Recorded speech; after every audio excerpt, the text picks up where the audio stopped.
Hey all, 118 Seth Shadow here. So, it's been a few weeks since the initial release for Set 5, and we're starting to see some turnarounds on a lot of value here. Especially with, there are a few cards from some prior sets that have been seeing a bit of an increase. For the most part though, everything is coming from Set 5 in terms of what we're seeing on increases. And we're going to go through a few of those first. Starting with one this one is probably the most pronounced out of all of them. Vina, Dynamite Daredevil, is a neutral follower that gets played in a few different decks for this format. And futuristically, you can see some more play out of a lot more of them. But at this point, the price has been increasing on this one, where you were able to pick this up closer to $1, $2, and now the base price on it has risen to almost $5. And players have already started to pick this up for about $5 or higher.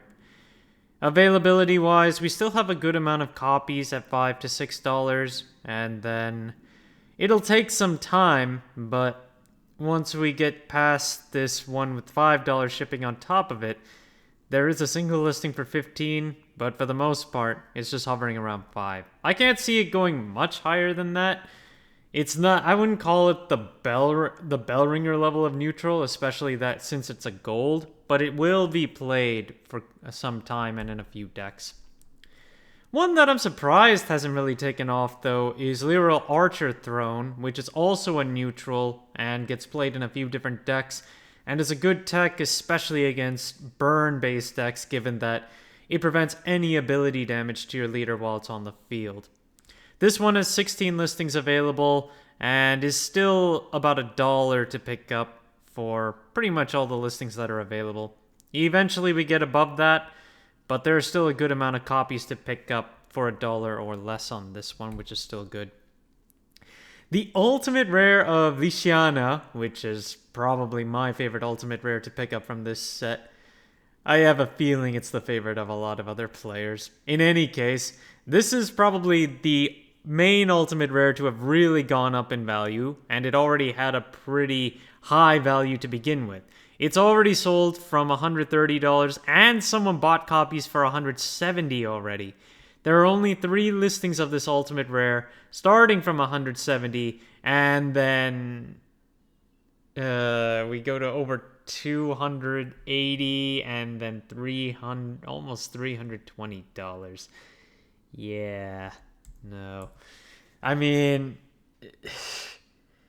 yeah, I call it mostly for the artwork. This deck is pretty nice. I don't know how strong it is overall. I haven't really gotten to play it that much, but it's definitely a pretty nice deck to try out. A surprising one, though, is on Apostle of Disdain, where the regular golds for its base and Evo are both under $1 right now, though the Evo is just at $1 with its market price. But the main thing is regarding the foils, and it's weird in 2 ways. First off, the foil of the Evo is significantly cheaper than the base form's foil, which is not something you typically see outside of something like Bellringer Angel. But the other thing is that the difference in price is immense for this card, given that it's just it's only for Dragoncraft. Right now, the foil has been bought out to the point of $20 for the base form. The market price is almost $14 too. But if you want the Evo, that one has a market price of $6.15 with a low price of almost $4 and 5 listings. There are not that many listings left on this foil, so if you do want to pick it up, keep that in mind.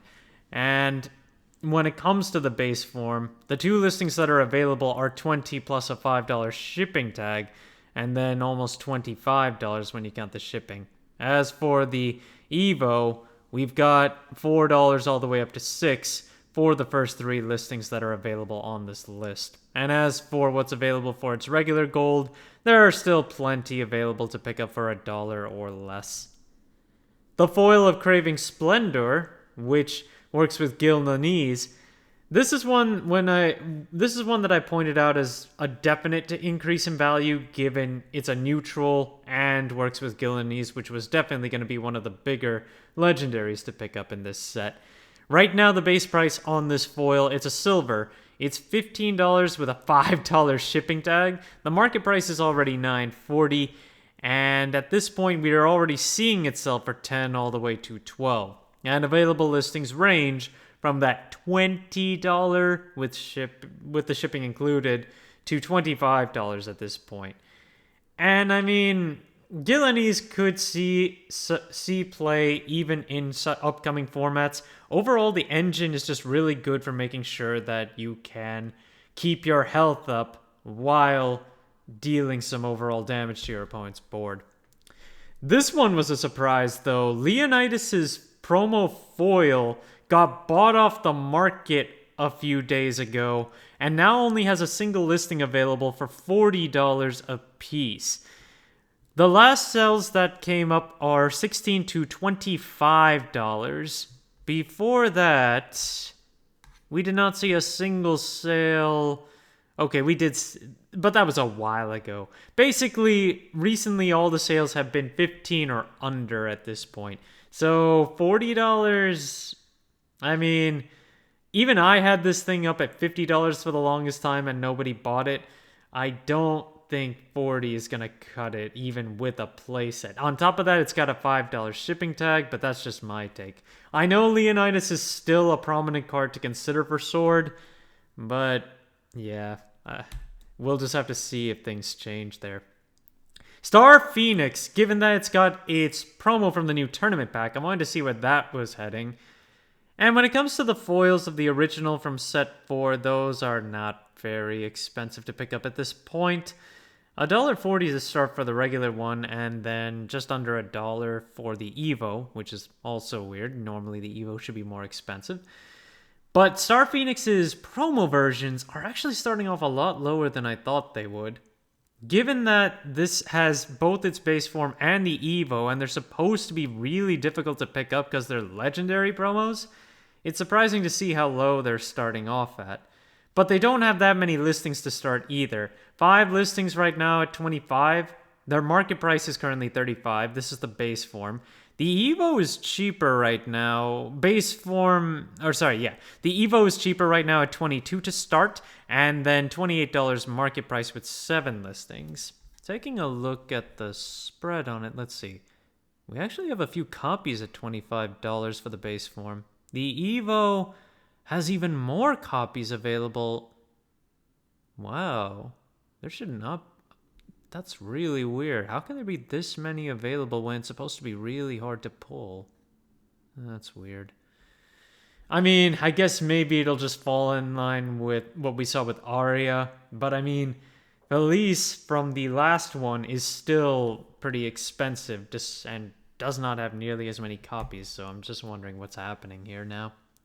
Angelic Barrage, the promo version that came from Free Fight back in last year's tournaments, that one hasn't really changed too much in price, and it hasn't been bought for 2 months now.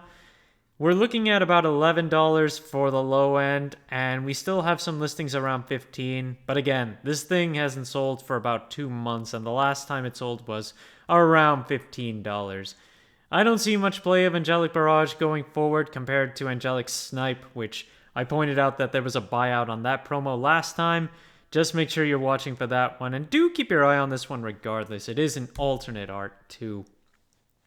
Even with the lift on the restriction for Uma Musume, we're not seeing that much in terms of gains for any of Daiwa's support cards. Trial Initiation, which is one of the biggest ones, still $1 or less, even to pick up the promo. Well, I mean, the promo that you can get from the promo pack or tournament pack is only $2, around $2 for the base, and there's still tons of listings available for all of its copies except for the trial deck version, which still hasn't even been bought at $3, and I would say that's good because there's no reason to be paying $3 for that when both of the foils are much cheaper at this point. In any case, Uma's not really going anywhere even with this restriction lift. I mean, it's still a fair deck to play, but I feel like it's just getting outclassed at this point. Lesser Mummy is still out of stock for its base form. Hasn't really been seeing any... Let's see if it's actually been seeing any showcasing recently. No, the last time this card sold was back at the beginning of June for $3 a piece, and since then we haven't seen a single listing hit the market. So market price is definitely way up on that one, but that's only the base form. The Evo, on the other hand, still has 6 listings available, and it's still $20 base to pick up with a lot of copies available, which is interesting to see how we have so many Evo copies available and so little of the base form, none of the base form on the market at this point, so that's kind of weird too. Heavenly Aegis is not really moving very far in price right now, though it did get new support with the new omens.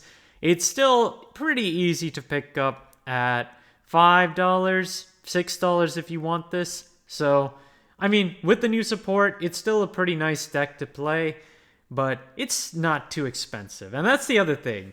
Even with a lot of the support that we've been getting out of these new sets, at least nothing is just ridiculously expensive unless it's high rarity at this point. Finally, we've got Andromeda, which is mainly just for Haven Egg Burn, and at this point the card is still underneath 50 cents for its start, and market price has overall just been dipping. 62 cents is the current market price. It does sell sometimes for over $1, but for the most part, a lot of the copies are in the 60-cent range. Again, it's really only used for one deck at this point, which those who already have the deck are probably still playing it for this format anyway. So to see any big sales on this one, you're probably not going to see that happen, given that most other players might be looking at other decks. Thank you guys for watching. If you liked the video, please like and subscribe if you haven't already, and I will see you guys later.